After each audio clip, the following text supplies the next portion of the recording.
દોસ્તો રામ રામ જય માતાજી। હવે આપણે આવી ગયા છીએ ડુંગરમાં, તળાવ છે અને જો અહીંયા દીપડા સિંહ ને વાઘ ને વરુણ આ બધું જો આપણા કિસ્મતમાં હોય તો આપણે જોઈએ। ચાલો આગળ તળાવને હું તમને બતાવું ધોધ છે।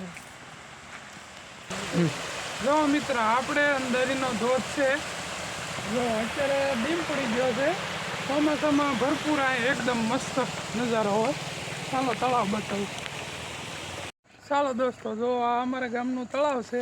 અહીંયા રાત્રે સિંહ, દીપડા, હરણિયા, રોજડા બધા રાતે પાણી પીવા આવે। અત્યારે આપણે આમ જઈએ જો હોય તો જો આ અમારા ગામનું તળાવ છે, બહુ ઊંડું છે અને સામે બધા ફરતી કોઈ ડુંગર છે। એકદમ નજારો જોવો તમે।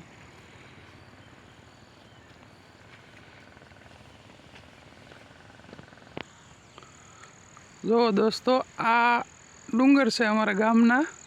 આમાં રાત્રે સિંહ, દીપડા, શિયાળ એવું બધું ક્યારેક ક્યારેક અમને જોવા મળે। અને આ તળાવ છે ને બહુ ઊંડું છે, કોઈ બહારથી નાહવા આવો તો ખાસ ધ્યાન રાખવું।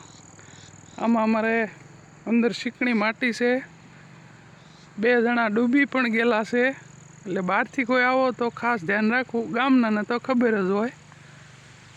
અને અહીંયા પંચાયતે બોર્ડે મારી દીધેલું છે। તો તળાવ બહુ મોટું છે, ઊંડું બહુ છે। જો આવી બધું જોવો તમે, એકદમ જંગલી વિસ્તાર છે અને વચ્ચે અમારું ગામ છે। જો દોસ્તો અમારે પંચાયતે બોર્ડ મારી દીધેલું છે, આવા હિંસક પ્રાણી આવા અહીંયા છે। જો દોસ્તો આ ધોધ અમારે બે ડીમ પડી ગયો, નહીંતર અહીંયા બહારથી બહુ નાવા બધા આવે અને એકદમ મજા આવે, ફેમિલીમાં આવે બધા। તમે ક્યારેક આવવું હોય તો આપણો કોન્ટેક્ટ કરજો, આપણે તમને બતાવી દઈશું।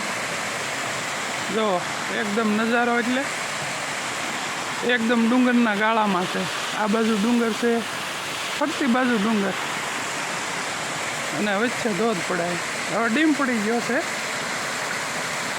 ચાલો દોસ્તો, હવે તમને વિડીયો સારો લાગ્યો હોય તો લાઈક, કોમેન્ટ, શેર કરજો અને પેજ ઉપર નવા હો તો ફોલો કરજો અને વિડીયો પૂરેપૂરો જોજો।